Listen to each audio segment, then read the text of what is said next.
안녕하세요. 성형세무사입니다. 오늘은 요 얘기 잠깐 좀 드려야 될 것 같은데 모르시는 분들도 계시고 그리고 간혹 질문하시는 분들도 계시고요. 그러니까 무기장 가산세라는 게 있어요.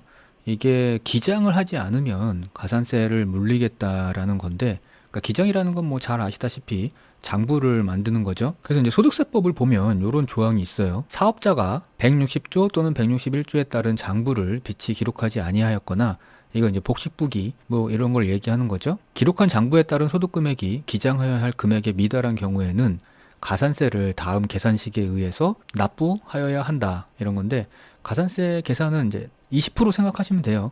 그러니까 20%의 가산세를 내야 된다라는 거거든요. 산출세액에. 이게 무슨 말이냐면 기장의 의무는 모든 사업자가 있어요. 그래서 이 모든 사업자, 특히 개인 사업자죠. 개인 사업자 같은 경우에는 장부를 작성해가지고 신고를 하는 게 원칙이에요.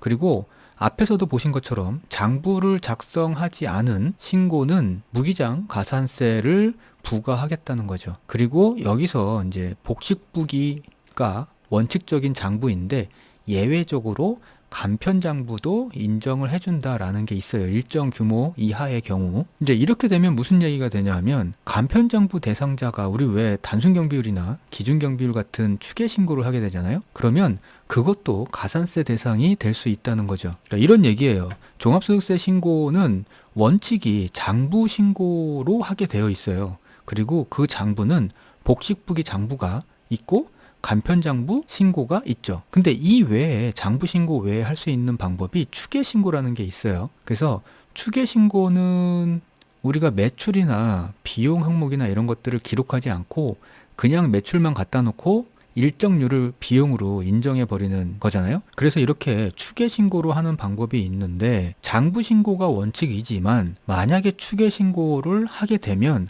가산세를 내라, 이런 거예요. 그래서 결국 간편장부 대상자면 여기서 보시는 것처럼 장부 신고가 원칙이고 여기서 간편장부를 선택해서 원칙대로 신고를 해라.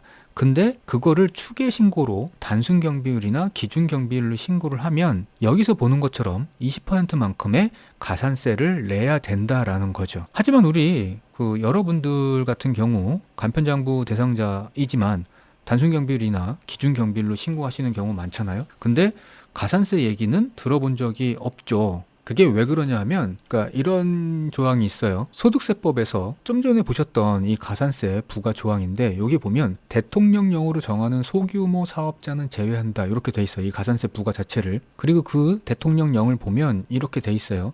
대통령령으로 정하는 소규모 사업자란 여기에 해당하는 사람들을 얘기해요.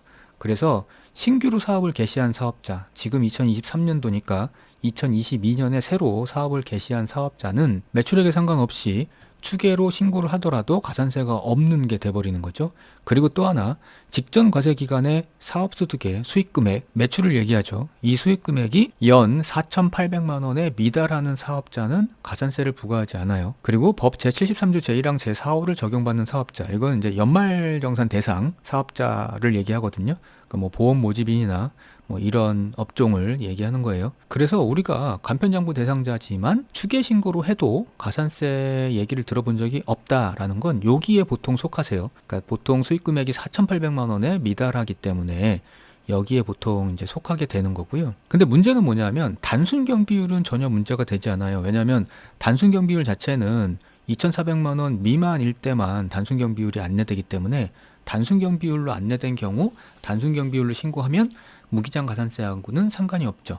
근데 이제 간편장부 대상자면서 기준 경비율로 안내됐는데 이때는 2,400만 원이 넘어가면 기준 경비율로 안내가 됐을 거거든요. 그러면 이때는 좀 생각을 해봐야 된다는 거죠. 그러니까 이때는 기준 경비율 대상자라고 하더라도 동시에 간편장부 대상자이기 때문에 수익 금액이 4,800만 원을 넘는 사업자 같은 경우에는 간편장부를 작성을 하셔야 된다는 거죠.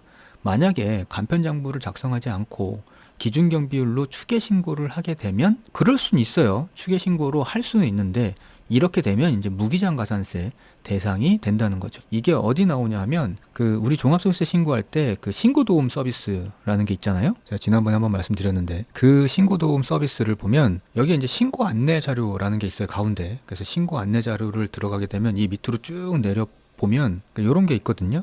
그래서 가장 아래 보면 가산세 적용할 항목 이렇게 돼 있어요. 거기에 무신고 또는 무기장 가산세에 추계신고 시 이렇게 적혀 있다 그러면 가산세 대상이라는 겁니다. 기준경 비율로 신고를 했을 때 지금 이 사업자도 간편장부 대상자 기준경 비율 유형이에요.